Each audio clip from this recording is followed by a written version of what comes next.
Hallelujah.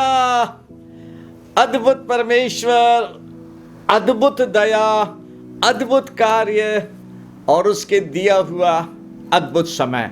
फिर से एक बार परमेश्वर का वचन जो उसकी दया में हमें मिला है। इस साल हम सीख रहे हैं लिविंग अ फोकस लाइफ, केंद्रित जीवन जिए। परमेश्वर के वचन से जो आयत हमें मिली है, फिलिपियों 3 अध्याय 12 और 13, book of Philippians 3rd chapter 12 and 13। यह मतलब नहीं कि मैं पा चुका हूं या सिद्ध हो चुका हूं, पर उस पदार्थ को पकड़ने के लिए दौड़ा चला जाता हूं जिसके लिए मसीह यीशु ने मुझे पकड़ा था। हे भाइयों, मेरी भावना यह नहीं कि मैं पकड़ चुका हूं, परंतु केवल यह एक काम करता हूं कि जो बातें पीछे रह गई उनको भूलकर आगे की बातों की ओर बढ़ता हुआ निशानी की ओर दौड़ा चला जाता हूं। निशानी की ओर दौड़ना है। पौलुस कहता है, मैं एक काम करता हूं, वन थिंग आई डू। हमें एक बात के ऊपर ध्यान देना है। हमारा निशाना यीशु मसीह है, हमें यीशु मसीह चाहिए है। आज सुबह हमारे मनन के लिए, सीखने के लिए, आत्मिक जीवन में बढ़ोतरी के लिए जो बात प्रभु ने दिया है वो मैं आपके साथ में बांटूं। आज के लिए प्रभु ने दिया है book of exodus 25th chapter 8th verse, निर्गमन की पुस्तक 25वां अध्याय और उसकी 8वीं आयत से आज हम परमेश्वर का वचन सुनेंगे, मनन करेंगे और सीखेंगे। बहुत प्रार्थना के साथ में बैठ के प्रभु के इस वचन को सुने और प्रभु के दिल की बात को समझें कि प्रभु क्या चाहता है। आइए हम अपने मनन में चले। लिखा हुआ है, परमेश्वर ने मूसा के द्वारा इस्राएलियों से यह बात कही जो आज हमारे लिए भी बहुत जरूरी है। मूसा से परमेश्वर ने कहा, इस्राएलियों से कहे वे मेरे लिए एक पवित्र स्थान बनाएं कि मैं उनके बीच निवास करूं। परमेश्वर की इच्छा है कि हम परमेश्वर के लिए एक निवास स्थान बनाएं ताकि परमेश्वर हमारे बीच में निवास करे। आगे परमेश्वर की शुरू से यह इच्छा रही है कि वो आए और अपने लोगों के बीच में निवास करे।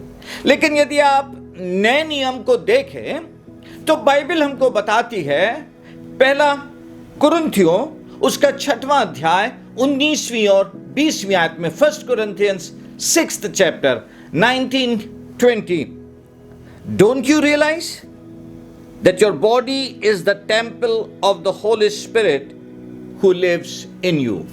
क्या तुम नहीं जानते तुम्हारी देह पवित्र आत्मा का मंदिर है जो तुम में वास करता है? तुम अपने नहीं हो परंतु दाम देकर मोल लिए गए हो, इसलिए अपनी देह के द्वारा परमेश्वर की महिमा करो। नए नियम में परमेश्वर हमसे कहता है तुम्हारी देह परमेश्वर का मंदिर है जिसमें पवित्र आत्मा रहता है। और आगे बाइबल कहती है, कुलुस्सियों उसका 1 अध्याय और उसकी 27वीं आयत में लिखा है, which is Christ in you the hope of glory. जिन पर परमेश्वर ने प्रकट करना चाहा उन पर यह भेद प्रकट किया कि यीशु जो महिमा की आशा है, मसीह जो महिमा की आशा है, वो तुम में वास करता है। नाउ इन 2 आयतों को सुनने के बाद, इन 2 आयतों को पढ़ने के बाद परमेश्वर हमसे ये बात कह रहा है। बाइबल कहती है हम परमेश्वर का मंदिर है, हमारी देह परमेश्वर का मंदिर है, पवित्र आत्मा रहता है। बाइबल कहती है यीशु मसीह हम में रहता है। फिर क्यों? आप समझे बात को। बाइबल कहती है हमारी देह परमेश्वर का मंदिर है, यीशु मसीह रहता है। लेकिन यहां जो आज सुबह वर्ड आया है, वे मेरे लिए एक पवित्र स्थान बना है। हमारी देह को परमेश्वर ने अपना मंदिर बनाया है, यीशु मसीह रहता है। लेकिन इसको पवित्र बनाना, समझना बात को, उसको पवित्र बनाना, ताकि परमेश्वर का पवित्र आत्मा और खुद यीशु मसीह जो हमारे अंदर वास करता है उसका प्रगटीकरण हो सके। आज सुबह का संदेश है, प्रभु के पास से आया है और मैं बहुत उससे आपसे आज ये बात कह रहा हूं। आप और मैं, आपकी और मेरी देह परमेश्वर का मंदिर है। पवित्र आत्मा वास करता है। यीशु मसीह जो महिमा की आशा है हम में निवास करता है। पर अब समय आया है कि जो यीशु मसीह सामर्थी परमेश्वर, जो यीशु मसीह दया से भरा परमेश्वर है, जो यीशु मसीह जिसके पास सब सामर्थ है, उसका प्रगटीकरण हमारे जीवनों में से हो सके। वो है आज सुबह का संदेश। यदि हम इस आयत को देखें तो हम दो बातें यहां पे पाते हैं। पहली है let them make a sanctuary, उन्हें मेरे लिए एक पवित्र स्थान बनाने की आज्ञा दे। दूसरा है that I may dwell among them, ताकि मैं उनके बीच में निवास करूं। अब कुछ सोचिए ना थोड़ी देर के लिए। आपने खूबसूरत घर बनाया है,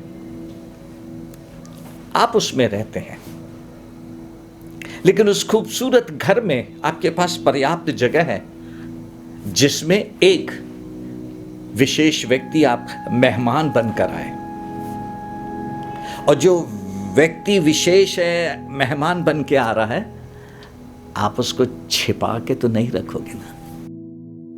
वो पूरे समय घर के अंदर बंद तो नहीं रहेगा ना। उसका आना जाना लोग देखेंगे, आपके साथ की बातचीत को देखेंगे। वो बात है चर्च जो आज परमेश्वर की तरफ से आई है। मैं बहुत उससे आपसे बोल रहा हूं क्योंकि प्रभु ने दिया है। हमारी देह परमेश्वर का मंदिर है, उसमें पवित्र आत्मा वास करता है, यीशु मसीह रहता है। अब समय आया है उसके प्रगटीकरण का, उसके प्यार हमारे जीवन में से दिखाई देने का, उसकी तरस हमारे जीवन में से दिखाई देने, उसकी सामर्थ हमारे जीवन में से दिखाई देने। परमेश्वर कैसा है, कितना अद्भुत है, वो हमारे जीवन में से दिखाई देने के लिए। और उसके लिए जो बात आई है, परमेश्वर ने कहा उनसे कह वे मेरे लिए पवित्र स्थान बनाए। मैं जल्दी से आज की बात आपको समझाऊं। अब देखें, यदि बाइबल जब फर्स्ट परमेश्वर ने मनुष्य को बनाया, तब अदन के बगीचे में भी परमेश्वर आता था और आदम हव्वा से मुलाकात करता था। उनके बीच में आके उनके साथ में बगीचे में टहलता था। पाप के कारण वो बात चली गई, लेकिन बाइबल कहती है जब फिर से समय आया, इब्राहिम ने परमेश्वर की बात सुनी, तब लिखा परमेश्वर उतर के आया और इब्राहिम से मुलाकात किया, उसके साथ उसके घर में बैठ के भोजन किया। अब परमेश्वर उससे आगे बढ़ के हमारे साथ में, हमारे द्वारा काम करना चाहता है। आइए जल्दी से देखें हम परमेश्वर के वचन में से सबसे पहली बात, कैसे हम अपने आप को पवित्र बनाएं ताकि प्रभु का निवास हमारे अंदर और हमारे अंदर से दिखाई दे। कैसे?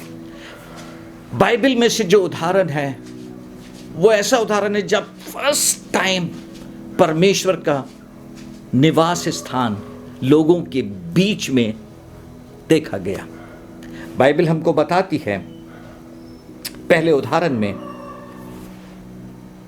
निर्गमन उसके 13वें अध्याय में उसकी 21वीं और 22वीं आयत में, एक्सोडस 13, 21 एंड 22, जब परमेश्वर इस्राएल को मिस्र से बाहर निकाला, मिस्र की गुलामी में से बाहर निकाला और अब वे लाल समुद्र के पास में हैं,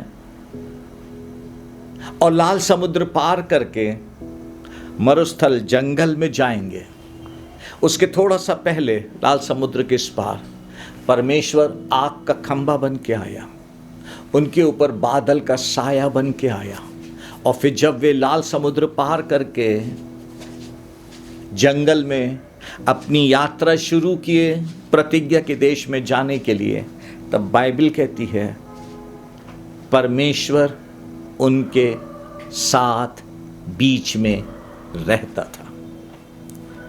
वो आग का खंभा, वो बादल का साया था।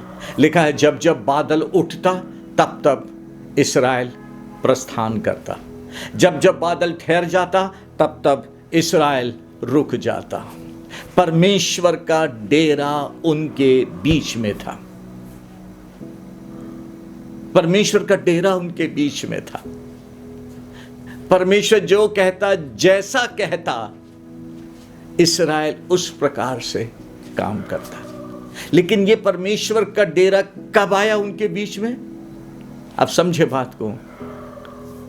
जब वे मिस्र से बाहर आ गए, गुलामी में से बाहर आ गए और लाल समुद्र के पार मरुस्थल में जंगल में चले गए, जहां पर इस्राएल के अलावा और कोई नहीं था। दुनिया में होते हुए भी वे दुनिया से कटे हुए हैं। आप समझ रहे हैं बात? हमारी देह को परमेश्वर का पवित्र स्थान बनाना, ताकि परमेश्वर का ड्वेलिंग, निवास दिखाई दे हमको। उसके लिए पाप से, पाप की गुलामी से, पाप के स्वभाव से, पाप की आदतों से अपने को कट करना है, एक बात। और दूसरी बात, दुनिया में रहते हुए भी हमें दुनिया के से नहीं बनना है। इसलिए बाइबल कहती है रोमियो 12वें अध्याय में, तुम इस संसार के सादृश्य नहीं बनो, परंतु तुम्हारी बुद्धि के नए हो जाने से तुम्हारा चाल चलन भी बदलता जाए। वो है अपने आप को पवित्र बनाना, पवित्रता की प्रक्रिया में जाना, उस प्रोसेस में जाना जहां परमेश्वर अपने अनुग्रह में, अपनी दया में हमें पवित्र बनाए। वो हमारे अंदर एक इच्छा उत्पन्न होना पवित्रता के लिए, दुनिया से, दुनिया की बातों से, हर एक वो बात जो परमेश्वर को पसंद नहीं है उससे अपने आप को अलग कर लेना, अलूफ हो जाना। वो विचार जब आता है मेरी देह पवित्र परमेश्वर का मंदिर है, तो मुझे उसके लिए पवित्र होना है, मुझे उसके लिए पवित्र होना है। विचारों में, देखने में, बातचीत करने में, उठने बैठने में, हमारी सब चीजों में इस बात का ध्यान रखना है हमारी देह परमेश्वर का मंदिर है, उसका पवित्र आत्मा रहता है। यीशु मसीह जो महिमा की आशा हम में वास करता है, इसलिए अब दुनिया की सब बातों से कट करके यीशु मसीह के लिए पवित्र होना है। बहुत सरल शब्दों में अब हमें सिर्फ वो काम करना है जिससे प्रभु यीशु खुश हो जाए। वो काम नहीं करना है जिससे यीशु मसीह दुखी होए। वो काम नहीं करना है जिससे हम पवित्र आत्मा को शोकित करें। दुनिया में रहते हुए भी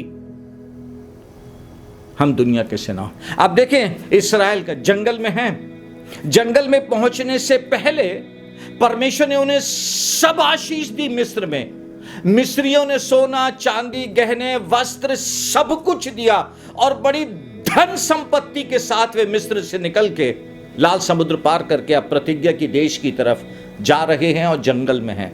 लेकिन ऐसी जगह हैं जहां उनका पैसा काम नहीं आएगा, जहां वो अपने पैसे से भोजन नहीं खरीद पाएंगे, जहां वो अपने पैसे से कुछ भी नहीं खरीद पाएंगे। दूसरे शब्दों में उनकी निर्भरता पूरी तौर से परमेश्वर पर हो गई, पूरी तौर से वे परमेश्वर पर निर्भर हो गए।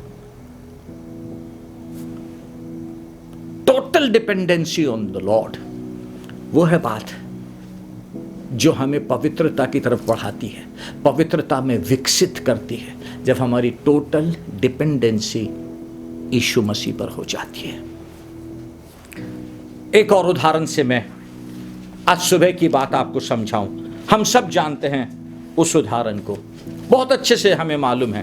बाइबल हमको बताती है डैनियल, शद्रक, मेशक और अबेदनगो के विषय में। इस उदाहरण से हम बहुत अच्छे से इस बात को समझेंगे। बाइबल बताती है कि नबूकदनेस्सर राजा ने इस्राएल पर आक्रमण किया, बंधुए बना के लोगों को ले गए।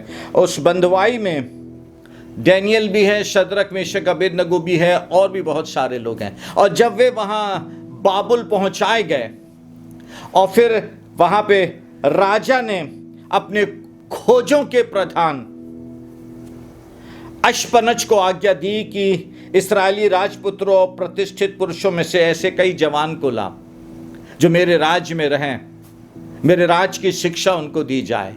और डैनियल, शद्रक, मेशक, अबेदनगो को चुना गया। आप सुने ध्यान से बाइबल क्या कहती है।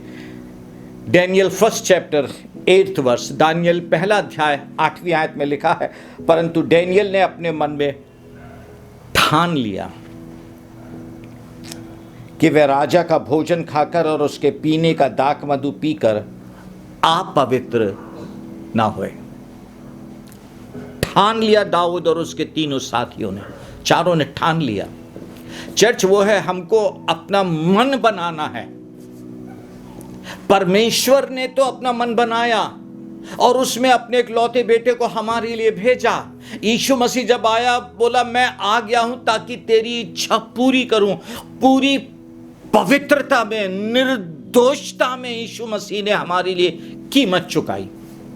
पूरी निर्दोषता में कोई उसके ऊपर एक छोटा सा दोष नहीं लगा सका, सिर्फ इसीलिए कि निर्दोष होकर हमें बचाए, हमारे लिए उद्धारकर्ता बने, हमारे लिए पापों की क्षमा बने। वो अब हमारी पारी आई है तो परमेश्वर हमसे भी वही अपेक्षा कर रहा है कि हम यीशु मसीह के उस क्रूस की मृत्यु को समझकर, उसके दुखों को समझकर, स्मरण करके अपने मन को प्रिपेयर कर लें। डैनियल उसके साथियों के लिए लिखा, उन्होंने अपने मन में ठान लिया कि हम राजा का भोजन और पीने का दाख मधु पीकर अपने आप को अपवित्र, अशुद्ध नहीं करेंगे।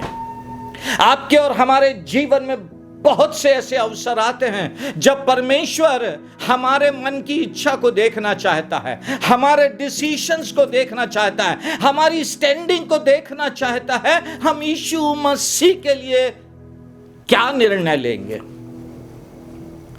क्योंकि अब हमको समझ में आ गया। बाइबल कह रही है हमारी देह परमेश्वर का मंदिर है, पवित्र आत्मा रहता है, यीशु मसीह रहता है। जब यीशु मसीह हमारे अंदर रहता है तो फिर किस बात का डर है। इस्राएल के साथ परमेश्वर था, वो बादल का साया, आग का खंबा, जो उनके लिए प्रोविजन था, जो उनकी रक्षा थी, जो उनकी अगुवाई करता था। वही यीशु मसीह अब हमारे अंदर, हमारे साथ है। हमारी अगुवाई करेगा, हमारी जरूरतों की पूर्ति करेगा, हमारी रक्षा करेगा, हमको आगे हमारे गंतव्य तक ले जाएगा। समझें चर्च, इसलिए यह वचन आया है, उनसे कहे मेरे लिए पवित्र स्थान बनाए, अर्थात उनकी देह जो मेरा मंदिर है अब उसको पवित्र बनाए। उनकी सोच में पवित्रता, उनकी बातचीत में पवित्रता, उनके उठने बैठने में पवित्रता, के रहन सहन, खान पान, सब चीजों में पवित्रता। आगे देखिए हम डैनियल का, जब उन लोगों ने ठान लिया, अपने को अपवित्र नहीं किया। हम सब जानते हैं, हम सब जानते हैं, यही एक ऐसा इतना अद्भुत उदाहरण है। आगे जब नबूकदनेस्सर राजा ने एक घोषणा कर दी और शद्रक, मेशक और अबेदनगो खड़े हो गए कि हम वो काम नहीं करेंगे, तो लिखा राजा गुस्से में झुंझला गया। उसने आग को 7 गुना धकधा दिया और उसके बाद इन तीनों जवानों को उस आग में फेंक दिया। लेकिन चूंकि इन्होंने अपने आप को परमेश्वर के लिए उसकी आज्ञाओं का पालन करके पवित्र रखा था, उस आग में परमेश्वर का इकलौता बेटा उतर आया। उन्होंने जिस परमेश्वर के लिए अपने आप को पवित्र किया, जिस परमेश्वर के लिए स्टैंड लिया, जिस परमेश्वर की आज्ञा को माना, वो परमेश्वर आग में उनके बीच में उतर आया।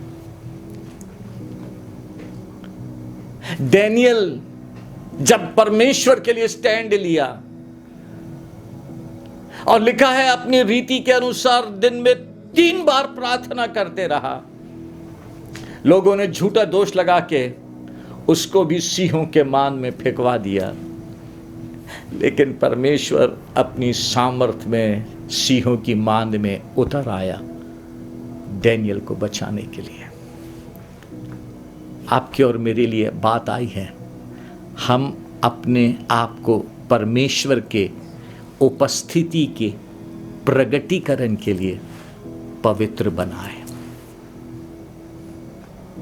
उसकी आज्ञाओं को माने, अपनी हर बात में यीशु मसीह को खुश करें,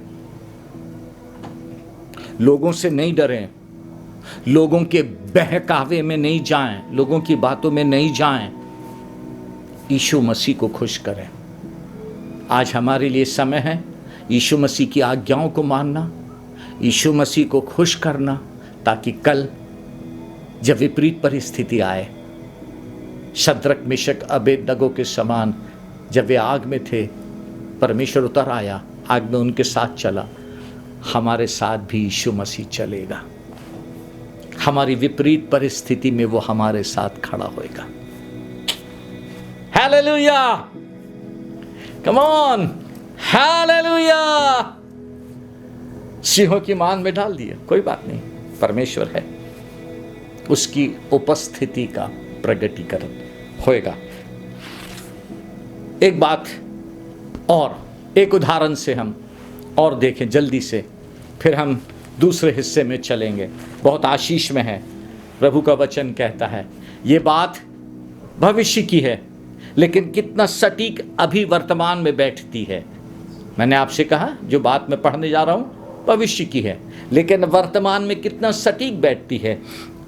प्रकाशित वाक्य 21, book of revelation 21st chapter, first few versus. फिर मैंने नए आकाश और नई पृथ्वी को देखा, क्योंकि पहला आकाश और पहली पृथ्वी जाती रही थी और समुद्र भी ना रहा। नया आकाश और नई पृथ्वी को देखा, क्यों? क्योंकि जो पहला था वो चला गया।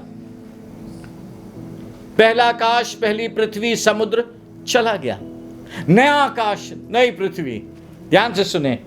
फिर मैंने पवित्र नगर नए यरूशलेम को स्वर्ग से परमेश्वर के पास से उतरते देखा। वह उस दुल्हन के समान थी जो अपने पति के लिए श्रृंगार किए हो। ध्यान से, फिर मैंने सिंहासन में से किसी को ऊंचे शब्द से यह कहते सुना कि देख, परमेश्वर का डेरा मनुष्यों के बीच में है। कब? जब पहला चला गया, दूसरा नया आ गया। और बाइबल कहती है अब से जो मसीह यीशु में है वो नई सृष्टि है, पुरानी बातें बीत गईं, देखो सब कुछ नया हो गया।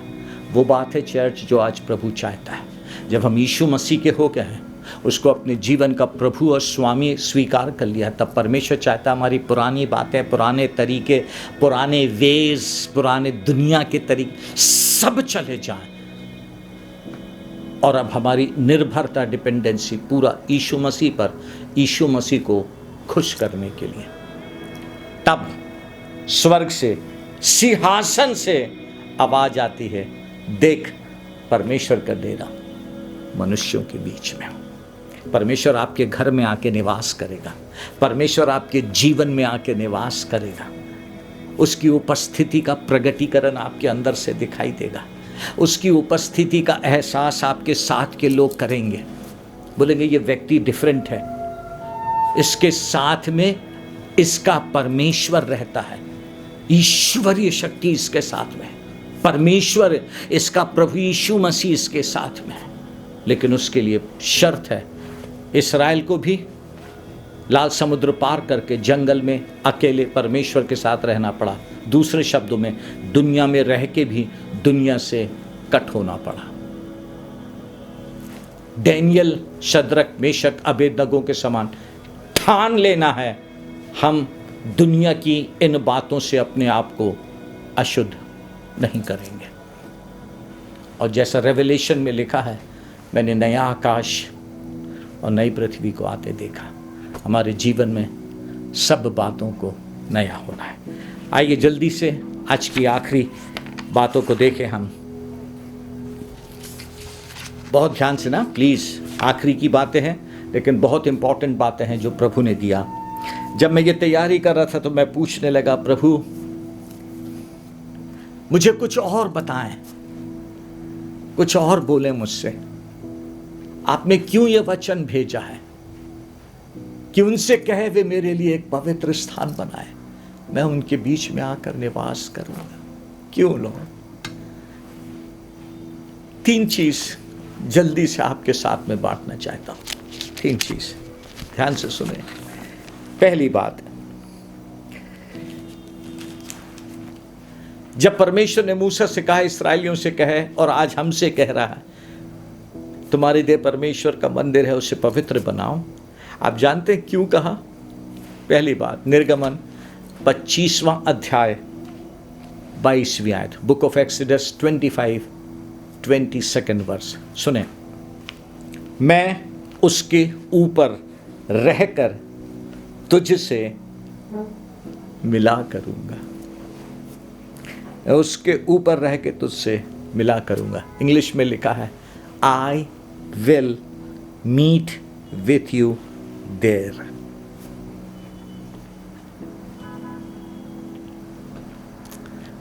हमारा परमेश्वर यीशु मसीह आके हमसे मुलाकात करेगा। आप समझ रहे हैं बात? इसलिए कह रहा है वो हमसे, अपने देह को पवित्र बनाओ, मसीही आचरण में चलो, मसीही जीवन में पवित्रता को लाओ, मसीही जीवन में यीशु मसीह के स्वभाव को लाओ। I will meet with you there and talk to you from above। मैं तुमसे मिला करूंगा और तुमसे बातें करूंगा। और इससे बड़ी प्रिविलेज, इससे बड़ी आशीष और क्या होगी? हम परमेश्वर को सुन सक रहे हैं, हम परमेश्वर से बातें कर सक रहे हैं, परमेश्वर से बातें हो रही। परमेश्वर ने ऐसी वर्ड नहीं भेजा है उनसे कहे मेरे लिए पवित्र स्थान बनाए। वो उस पवित्र स्थान में आके हमसे मिलना चाहता है, हमसे बात करना चाहता है। आप खुद सोचें, मैंने जो पहला उदाहरण दिया, आपके घर में एक मेहमान, एक विशेष व्यक्ति मेहमान बनकर आया है, आपने उसको रहने के लिए जगह दिया है, एक अच्छा कमरा दिया है उसको आपने, है ना? उसके लिए आप सब कुछ करते हैं। प्लीज समझें, उसके लिए खाने का इंतजाम, उसके दूसरी दिनचर्या की सब चीजें बेस्ट कर रहे हैं। लेकिन यदि वो व्यक्ति जो आपके साथ में रह रहा है, आपके साथ टाइम ना बिताए, आपके साथ बातें ना करे, कैसा लगेगा? कैसा लगेगा? आप उसके लिए सब कुछ कर रहे हैं। देखें ना, आप मसीही जीवन में आप उसके लिए, प्रभु यीशु के लिए दौड़ रहे हैं, आप प्रभु यीशु की सेवा कर रहे हैं, प्रभु यीशु के लिए भाग रहे हैं, चर्च में बिजी हैं, कन्वेंशंस में बिजी हैं, अच्छे अच्छे कामों में बिजी हैं, लेकिन यीशु मसीह की आवाज नहीं सुन रहे।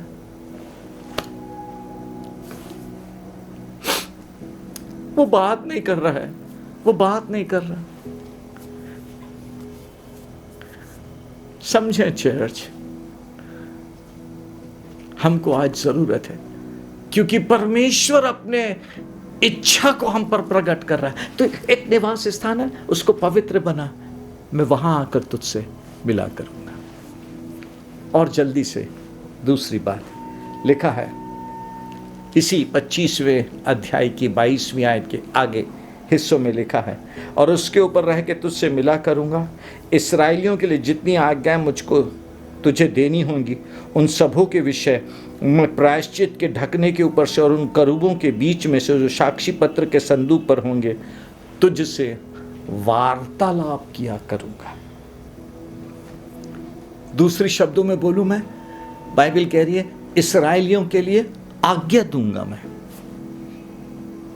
मैंने कहा उस समय आपने मूसा से बोला मैं इस्राएलियों के लिए आज्ञा दूंगा। आज के मसीही जीवन में परमेश्वर ने एकदम से मेरे आगे तस्वीर लाई एक परिवार की। बोला जब तुम अकेले में, जब तुम परिवार के साथ में मेरे लिए उस स्थान को पवित्र बनाओगे, अपने आप को पवित्र बनाओगे, परिवार को पवित्रता में ले चलोगे, तब मैं बात भी करूंगा और परिवार को आज्ञा भी दूंगा, अगुवाई भी करूंगा। हमारी चिंता ही चली गई जब परमेश्वर आ रहा है, परिवार के लिए बता रहा है, बेटे के लिए ये है, बेटे के लिए ये है, बेटी की विषय में मैंने ये सोचा है। बाइबल में लिखा है your children will be taught by the Lord, तुम्हारे बच्चे परमेश्वर के सिखलाए हुए होंगे। मैं उन्हें दुष्ट के शिकार से छीनकर उद्धार के अनुभव में लाऊंगा। मैं उन्हें ईश्वरीय बुद्धि दूंगा, ऊंचाइयों पे जाएंगे। जब हम यीशु मसीह के लिए एक पवित्र स्थान बनाते हैं, वो आके बात करता है, वार्तालाप करता है और हमारे लिए और हमारे परिवार के लिए कमांड देता है। मुझे नहीं मालूम आप इस बात को कितना समझ रहे हैं, कितना पकड़ रहे हैं, लेकिन मेरे लिए बहुत बहुत बड़ी बात है। ताकि आवाज सुनना, परिवार के लिए प्रभु से निर्देश पाना दुनिया की सबसे बड़ी आशीष है मेरे लिए, सबसे बड़ी आशीष। तीसरी बात लिखा हुआ है एक्सोडस 29, निर्गमन 29 और उसके 42 वर्ष में, निर्गमन 29:42 में लिखा है, ध्यान से सुने। तुम्हारी पीढ़ी से पीढ़ी में यहोवा के आगे मिलाप वाले तंबू के द्वार पर नित्य ऐसा ही होम बलि हुआ करे। पवित्र स्थान बनाना और वहां पे कंटिन्यूएशन में नियमित तौर पे मेरी आराधना करना, परिवार के साथ बैठ के आराधना करना। क्यों? अब देखिए परमेश्वर के अंदर की डिजायर बार बार एक ही बात कह रहा है, यह वह स्थान है जिसमें मैं तुम लोगों से इसीलिए मिला करूंगा। अब समझे, इसीलिए मिला करूंगा कि तुझसे बातें करूं। कैन यू इमेजिन परमेश्वर कितना डिजायर रखता, उतावला है हमसे बात करने के लिए, लेकिन क्या बात रोके हुए है? हम उसकी बात मान नहीं रहे, उसकी आज्ञा मान नहीं रहे, अपने देह को जो परमेश्वर का मंदिर है पवित्रता में आगे नहीं बढ़ा रहे, हम उसकी आवाज नहीं सुन सक रहे। हम बिजी हैं बहुत दूसरी बातों में, दूसरी चीजों को पढ़ने में, दूसरी चीजों को सुनने में, तो हम परमेश्वर की आवाज को मिस कर रहे हैं, परमेश्वर की आवाज को मिस कर रहे हैं अपनी। जबकि परमेश्वर चाहता है, परमेश्वर चाहता है हम अपनी देह को जो परमेश्वर का मंदिर है उसको पवित्र बनाएं, परमेश्वर के वचन में बढ़ें, उसके अनुग्रह में बढ़ें, ताकि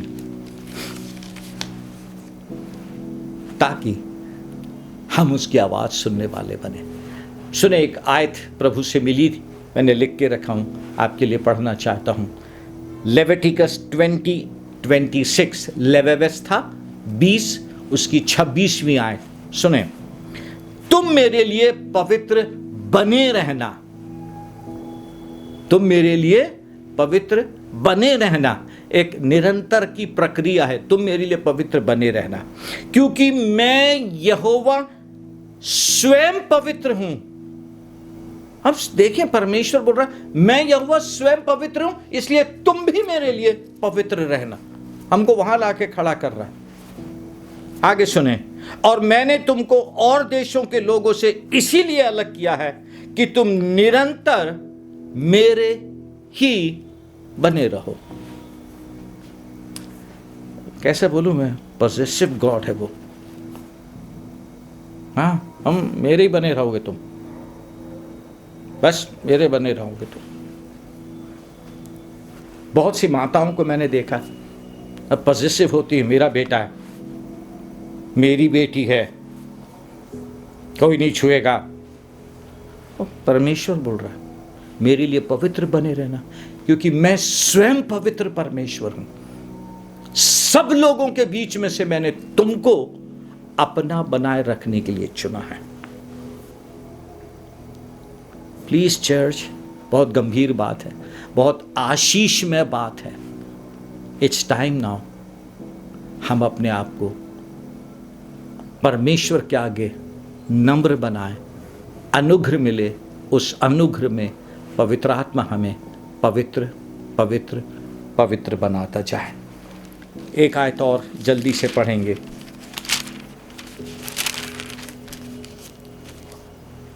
ध्यान से सुने, लिखा है यदि तुम मेरी विधियों पर चलो, मेरी आज्ञाओं को मानकर उनका पालन करो। व्यवस्था 26:3। यदि तुम मेरी विधियों पर चलो, मेरी आज्ञाओं को मानकर उनका पालन करो। अब सुने 11 और 12वीं आयत में क्या कहता है परमेश्वर। व्यवस्था 26, 11 और 12 और 13। और मैं तुम्हारे बीच अपना निवास स्थान बनाए रखूंगा। परमेश्वर हमारे बीच में बना रहेगा। राजाओं का राजा सर्वशक्तिमान परमेश्वर जब हमारे बीच में बना हुआ है, रह रहा है, निवास कर रहा है चर्च, फिर आप किस बात से डरते हैं? किस बात का भय है फिर आपको? और मेरा जी तुमसे घृणा नहीं करेगा, मैं तुम्हारे मध्य चला फिरा करूंगा और तुम्हारा परमेश्वर बना रहूंगा और तुम मेरी प्रजा बने रहोगे। मैं तो तुम्हारा वह परमेश्वर यहोवा हूं जो तुमको मिस्र देश से इसलिए निकाल ले आया कि तुम मिस्रियों के दास ना बने रहो, और मैं तुम्हारे जुएं को तोड़ डाला है और तुमको सीधा खड़ा करके चलाया है। आज आप और मैं जिस हाल में भी हैं वो परमेश्वर की दया है। उसने हमें संपन्न बनाया, उसने हमें स्टैब्लिश किया, स्थापित किया, उसने हमें आशीषित किया है। और अब कहता है यदि तुम मेरी विधियों और आज्ञाओं पर चलो, और नए नियम की बात है वो, यदि तुम मुझे खुश करोगे, प्रसन्न करोगे, जो कुछ यीशु मसीह को भाता वो करोगे, मैं तुम्हारे बीच में सदा निवास करूँगा, सीधा खड़ा करके चलाऊँगा। इन दिनों में हमें उससे ज़्यादा और क्या चाहिए? इसलिए आइए आज हम नए प्रकार से अपने परमेश्वर को समर्पण करें, अपना जीवन समर्पित करें। वो हमारे जीवन में है, अब उसका प्रगटीकरण हो। हर एक एरिया में, हर एक एरिया में प्रभु यीशु मसीह की उपस्थिति का प्रगटीकरण। हमारी हर बातों में प्रभु यीशु मसीह की दखलंदाजी दिखाई दे, जिससे हर एक बात में यीशु मसीह महिमा पाए। Hallelujah, hallelujah. आइए छोटी सी प्रार्थना करेंगे, समर्पण करेंगे, अनुग्रह मांगेंगे, ताकि पवित्र आत्मा उस अनुग्रह में हमें पवित्र बनाए। यीशु मसीह की उपस्थिति का प्रगटीकरण हमारे जीवनों से होता रहे। प्रभु यीशु बहुत बहुत धन्यवाद, बहुत बहुत धन्यवाद आज के इस अद्भुत वचन के लिए जो आपने दिया है। हमारी प्रार्थना है अनुग्रह दीजिए, अनुग्रह दीजिए, ताकि हर एक वो बात प्रभु यीशु जो आपके विरुद्ध में है, जिससे हम आपको दुखी करते हैं, वो हमारे जीवनों से चली जाए। और प्रभु यीशु हम सिर्फ और सिर्फ आपको प्रसन्न करने वाले, आपको खुश करने वाले लोग बने, आपके योग्य चाल चलने वाले लोग बने। आप दया करें और अनुग्रह करें, ताकि प्रभु यीशु इन अंत के दिनों में आपके आने से पहले आपकी उपस्थिति का प्रगटीकरण हमारे जीवन से, परिवार से हो सके,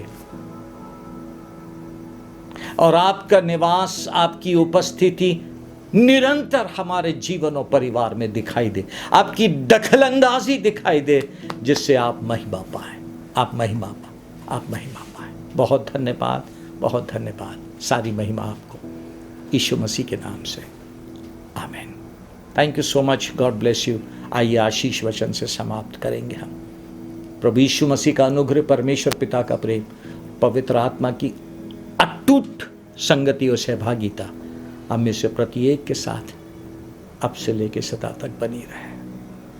आमीन।